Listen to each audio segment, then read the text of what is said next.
l'équipe Usine Logicielle présente une solution pour notre futur. Dans quelques années, en résolvant avec succès à la fois la problématique du time to market et de la qualité du produit livré, IMSA est une entreprise reconnue comme ayant réussi une nouvelle étape de la transformation digitale. Un besoin, un décret ou une idée est transformé en moins de 2 mois en un produit exploitable par les utilisateurs finaux, sachant que chaque nouvelle fonctionnalité est déployée au fil de l'eau toutes les 3 semaines. En 2018, 59% des utilisateurs n'étaient pas satisfaits des fonctionnalités proposées par le système d'information. Depuis, il est revu à la hausse grâce à l'amélioration de la qualité du produit. Monsieur Dupont, le Product Owner, se voit confier la réalisation d'un nouveau produit informatique. C'est un projet ambitieux.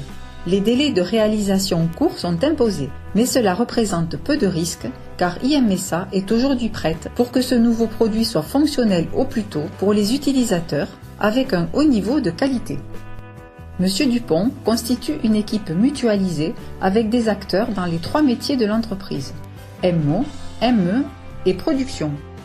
Cette équipe est en charge de traiter en parallèle les cas d'usage et les exigences fonctionnelles pour couvrir le besoin exprimé, mais elle doit aussi tenir compte des contraintes d'exploitation du produit. Bien évidemment, les fonctionnalités sont livrées au fil de l'eau avec un rythme soutenu afin de vérifier cohérence de la réponse avec la demande et ajuster si besoin, soit la réponse, soit la demande. Cela évite l'effet tunnel. Cette réduction du time to market garantit l'adéquation du produit avec le besoin pour l'agent en caisse ou l'adhérent. Dans ce futur proche, le produit en lui-même et tout son environnement, infrastructure comprise et du code. Ainsi, chaque modification dans les sources, faite par l'équipe de Monsieur Dupont, tant sur l'application elle-même ou bien sur l'infrastructure et les environnements, est testée et déployée automatiquement.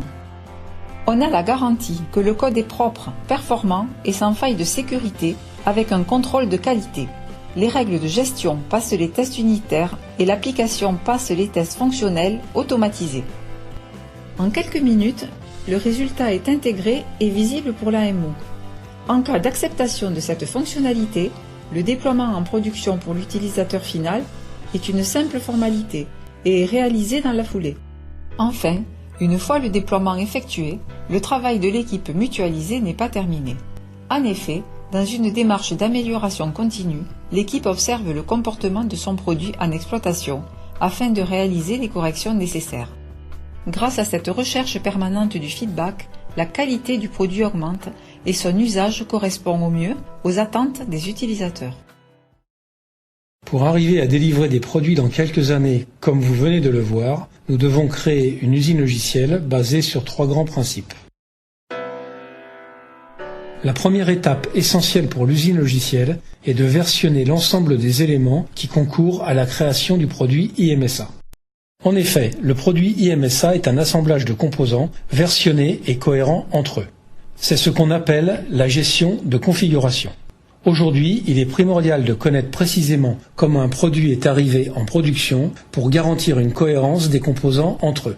On parlera de recette de construction qui permet d'identifier la bonne combinaison de composants pour un produit abouti. Nous avons choisi de déployer Git comme outil de gestion de configuration logicielle pour stocker l'ensemble des sources du produit IMSA et leurs recettes de construction. L'utilisation de Git va permettre de faciliter le travail des développeurs en modernisant leurs pratiques, mais aussi en leur offrant des nouvelles fonctionnalités.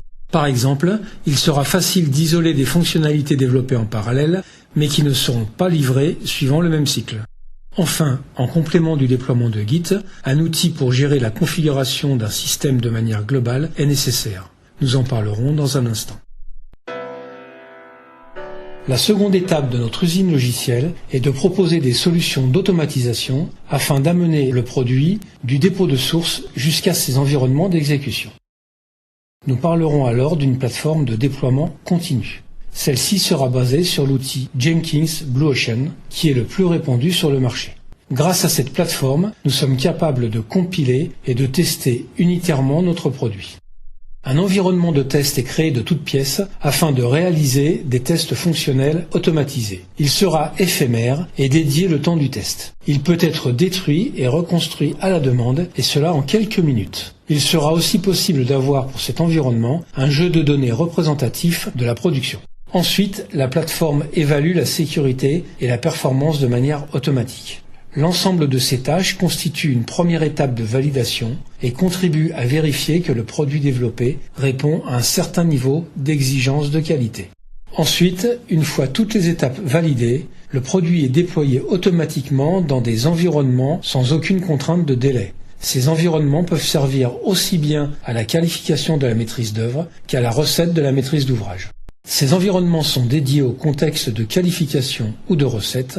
Aucun autre déploiement ne peut venir les perturber et provoquer des effets de bord. Cette plateforme de déploiement continu permet enfin de valider le fonctionnement de l'automatisation qui sera réalisée en production. À la fin de l'étape de qualification et de recette, les nouvelles fonctionnalités du produit sont approuvées par l'AMO. Le déploiement en production peut ainsi être déclenché à la demande par un exploitant en toute sérénité car son exécution est automatisée et a déjà été qualifiée. Pour finir, si le produit ne passe pas toutes ces étapes automatisées avec succès, le processus reprend depuis le début. En effet, pour qu'une étape soit valide, une modification de code, soit sur les sources, soit sur l'infrastructure, est nécessaire. Ainsi, le processus de déploiement continu doit être rejoué entièrement. Bien évidemment, si le produit est disponible après une mise en production finale, un retour arrière est possible pour faciliter le travail de la production. L'objectif final est toujours d'améliorer la satisfaction de l'adhérent dans les meilleurs délais. Enfin, l'usine logicielle propose et promeut une nouvelle manière d'appréhender l'infrastructure. Comme nous l'avons vu précédemment, l'infrastructure est décrite sous forme de code. Ainsi, elle peut être testée et validée au travers de la plateforme de déploiement continu. Elle peut être positionnée au même niveau que le code source d'un produit et se retrouve liée à celui-ci. Quand on décide qu'une version du produit est stable, on valide aussi l'infrastructure. Cette gestion de l'infrastructure sous forme de code permet de générer simplement et rapidement des environnements pour tester le produit développé. Ces fichiers sources peuvent se suffire à eux-mêmes et remplacent en très grande partie des documents d'exploitation comme le DMP. L'exploitant n'a plus à parcourir ligne à ligne ces documents Word de 90 pages pour reproduire chaque instruction manuellement dans une machine. Il aura préalablement décrit son installation sous forme de code et ne fera que lancer et suivre sa bonne exécution. Par ailleurs, la diffusion du produit et son déploiement dans les différents environnements d'exécution est aussi décrite sous forme de code. Toutes les étapes nécessaires sont détaillées dans des fichiers sources. Cette nouvelle façon de gérer notre infrastructure sera portée par un nouvel outil de gestion de configuration, d'orchestration et d'ordonnancement. Il nécessitera bien évidemment des nouvelles compétences qui devront être anticipées. Enfin, pour développer le code de l'infrastructure, les équipes de développement et d'exploitation s'inscriront dans une démarche de co-construction pour fabriquer un produit de qualité. En parallèle du déploiement de nouveaux outils et de nouvelles pratiques, l'usine logicielle offre des opportunités supplémentaires pour IMSA. Elle permet d'amener une plateforme de réalisation logicielle à l'état de l'art dans l'organisation IMSA en offrant l'outillage nécessaire pour un travail optimal. Cette volonté de développer notre produit avec ces nouvelles pratiques rend nos méthodes de développement accessibles et faciles à appréhender pour des personnes extérieures. IMSA peut ainsi être plus productive et ne pas perdre un temps précieux de formation aux outils pour ces nouveaux arrivants. L'usine logicielle permet à chacun d'explorer de nouveaux outils qui rendent le travail plus dynamique afin de renforcer notre attractivité sur le marché de l'emploi. Enfin, l'usine logicielle souhaite rendre les outils plus facilement compatibles avec les exigences interrégimes pour une adaptation rapide. IMSA devient ainsi plus mature sur les besoins d'aujourd'hui. Nos besoins institutionnels sont les mêmes que d'autres sociétés, y compris dans le privé. Ainsi, les produits développés sont adaptés à l'innovation informatique grâce à l'usine logicielle. Pour synthétiser, l'ambition de l'usine logicielle est que les acteurs IMSA soient en capacité de réaliser et exploiter un produit informatique dans des délais de livraison courts avec un haut niveau de qualité. Comment ? Grâce au déploiement d'un nouvel outillage et des méthodes de travail novatrices qui, coordonnées, ont déjà fait leurs preuves dans de multiples contextes. L'usine logicielle souhaite fonder son travail sur 3 piliers, la gestion de configuration, l'automatisation et l'infrastructure as-code.